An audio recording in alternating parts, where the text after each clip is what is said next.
দাঁড়া হোসাইন,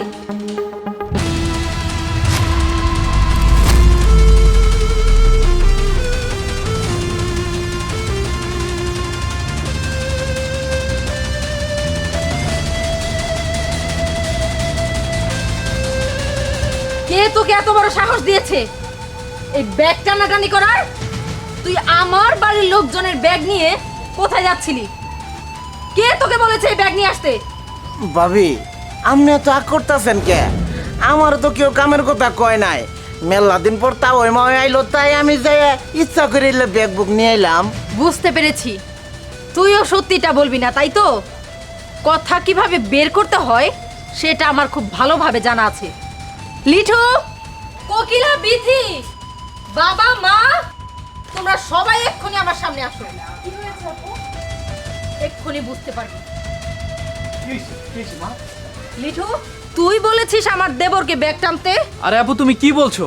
আমি তোমার বাড়িতে বেড়াতে এসেছি, আর তাছাড়া আমি ভাইয়াকে কেন বলবো ব্যাগ টানতে? না না, আমি বলিনি।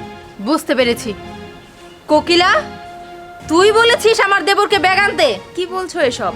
আমি কেন বিআইকে দিয়ে ব্যাগ টানতে যাব? আর তাছাড়া আমি তো আসতেই চেয়েছিলাম না, মাই তো আমাকে জোর করে নিয়ে আসলো। বিথি, তাহলে কি তুই বলেছিস?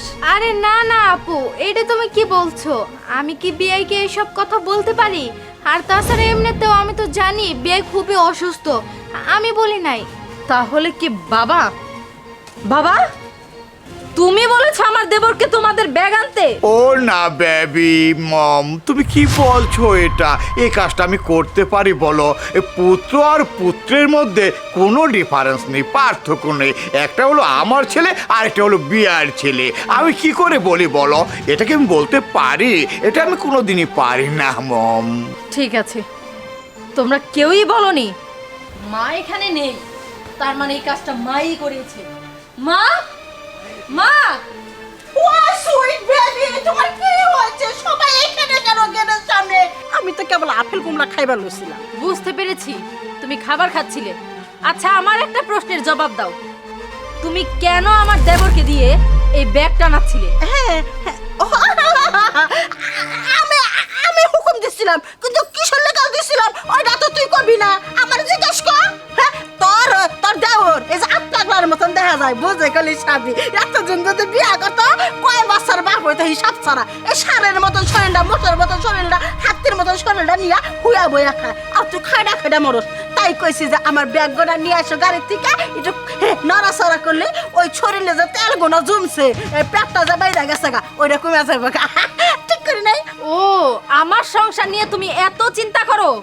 এত চিন্তাই যদি তোমার মাথায় থাকতো তাহলে আমার বাসায় আসার কোনোই দরকার ছিল না মা। তোমার এসব কুচিন্তা ভাবনার জন্য তোমার ঘরে আমারই বড় দুই বোন ডিভোর্সি হয়ে বসে আছে, শুধুমাত্র তোমার এসব নোংরা চিন্তাধারার জন্য। আচ্ছা, আমি কি তোমাকে বলেছিলাম যে আমার দেবরকে নিয়ে তুমি এত চিন্তা ভাবনা করো? সে খাবে কি না খাবে, তাকে আমি গোসল করাবো না গোসল ছাড়া রাখবো, সে পাগল কি সুস্থ, সেটা দেখার জন্য আমি আছি মা। আমার স্বামী বিদেশ যাওয়ার আগে ওকে আমার হাতে তুলে দিয়েছিল। ও আমার দেবর না, আমি ওকে ভাইয়ের মতো জানি, আমার সন্তানের মতো জানি। আমি নিজ হাতে ওকে খাইয়ে দেই, গোসল করিয়ে দেই, ওকে দিয়ে কখনো প্লেটটা পর্যন্ত আমি ধুতে দেই না। আর তুমি কিনা ওকে ভারী ভারী ব্যাগ টানাচ্ছিলে, কোন সাহসে মা? ও বেবি, কুল কুল, একটু শান্ত হও, এত উত্তেজিত হয়েও না। তোমার মাটার একটু বুড় হয়ে গেছে, আমি ভেরি সরি, আর হবে না। চুপ করো, তোমার কোনো কিছুই ভুল হয়নি। তুমি সবকিছু জেনে বুঝে ইচ্ছা করে করেছিলে, কারণ আমার সংসারের প্রতিও হয়তোবা তোমার টার্গেট ছিল যে আমাকেও তুমি সংসার করতে দিবে না। বাট মাথায় রেখো মা, আমি বেঁচে থাকা পর্যন্ত আমার সংসার থেকে তুমি আমাকে এক পাও নাড়াতে পারবে না। প্রয়োজনে আমি তোমাদের সবার সাথে আমি সম্পর্ক বিচ্ছিন্ন করে দিব, তবুও আমি আমার শ্বশুর বাড়ি ছেড়ে এক পাও নড়বো না। সরি মা, আসলে কি তোর শ্বশুর বাড়িতে এসে এরকম করাটা আমার ঠিক নাই। আমার আর ভুল হইব না মা, তোর মারে তুই মাফ করে দে। শোনো, তোমাকে মাফ আমি করতে পারি একটা শর্তে। হয় তুমি এই মুহূর্তে এক্ষুনি আমার বাড়ি থেকে চলে যাবে, আর না হয় এই ব্যাগগুলি নিয়ে তুমি ঘর পর্যন্ত যাবে। আচ্ছা ঠিক আছে। নাও নাও নাও, ব্যাগগুলো নাও। সে বাবা, দাও দাও দাও দাও, নাও, আরেকটা দাও, আরেকটা দাও। এটা আমি নিয়ে যাই ভাবি। চুপ, না না না, যাও সবাই ঘরে যাও। পাপের শাস্তি কিভাবে হয়? আমার এত ভালোবাসো? তুই তো আমার দেবর না, তুই তো আমার সন্তানের মতো। কি কইতাছো ভাবি? জানো, আমি চাই তোমার মতো ভাবি যেন প্রত্যেকটা ঘরে ঘরেই থাকে।